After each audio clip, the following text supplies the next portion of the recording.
राधे राधे दोस्तों।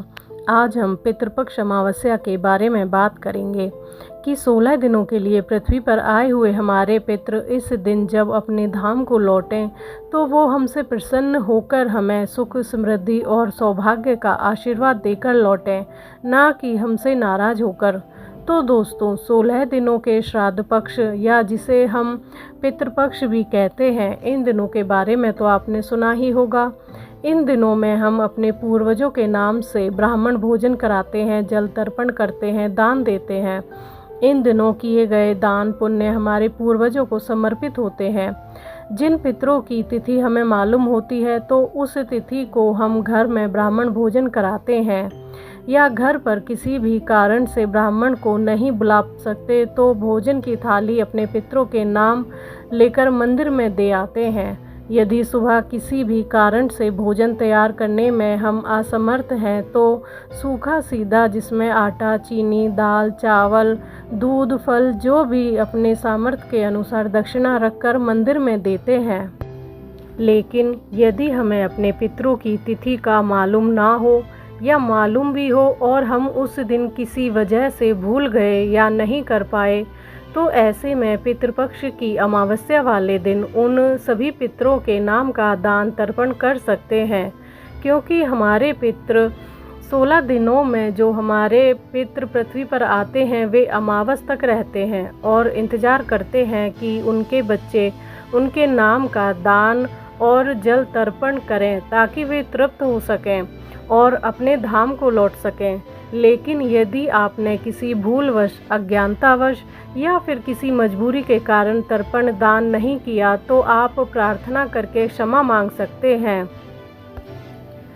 लेकिन यदि आपने जानबूझकर तर्पण दान नहीं किया है कि मैं नहीं मानता या मुझे नहीं करना है, तो आपको इसके दुष्परिणाम भी भुगतने पड़ते हैं, जैसे गृह कलेश होना, संतान प्राप्ति में बाधा होना, कोई भी काम ना बनना, व्यापार में घाटा होना, घर में बीमारी पनपना, घर का पैसा डॉक्टरों या वकीलों की फीस में ही खर्च होना।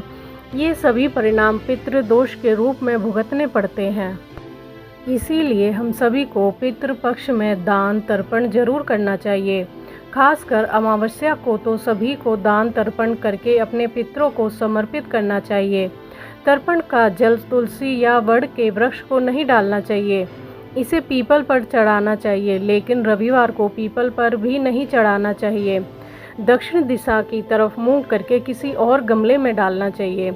एक लोटे में जल भरकर उसमें थोड़ा सा कच्चा दूध, काले तिल, जौ और सफ़ेद फूल हो तो वो भी डाल लें और अपने पितरों का नाम लेते हुए उनको जल अर्पित करें तथा अमावस की शाम को अपने पितरों को विदा भी करना चाहिए।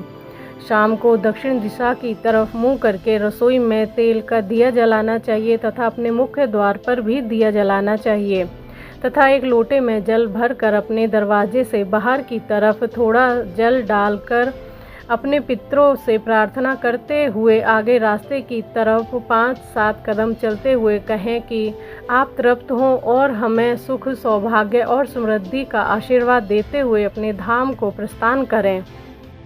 अब बात करते हैं कि इन 16 दिनों में क्या क्या दान पुण्य कर सकते हैं।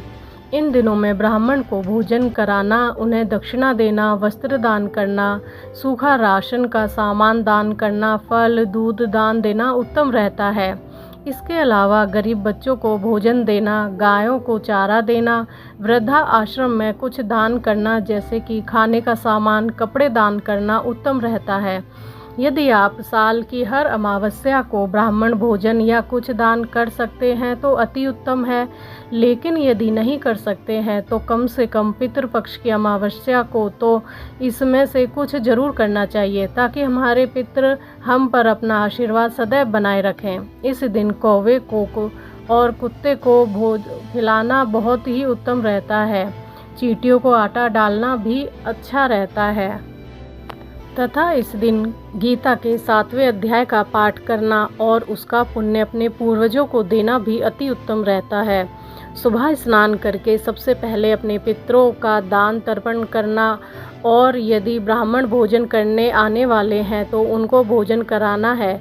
इसके बाद ही आप कुछ खा सकते हैं। पितृ तर्पण से पहले आपको कुछ भी नहीं खाना चाहिए और अमावस्या के दिन तो आपको किसी और के घर का अन्न नहीं खाना चाहिए।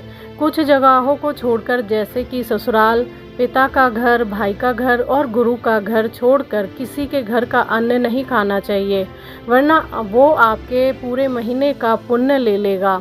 अब बात करते हैं कि इन दिनों में क्या क्या नहीं करना चाहिए। तो इन दिनों में बाल नहीं कटवाने चाहिए, दाढ़ी नहीं बनवानी चाहिए, कोई भी नया कार्य आरंभ नहीं करना चाहिए तथा जैसे कि गृह प्रवेश, विवाह कार्य भी नहीं करना चाहिए। तो दोस्तों, ये थी जानकारी पितृपक्ष की। आशा करती हूँ कि आपको अच्छी लगी होगी। ऐसी ही जानकारी के लिए मेरे चैनल को सब्सक्राइब करें, वीडियो को लाइक करें, शेयर करें और कमेंट करें। राधे राधे दोस्तों।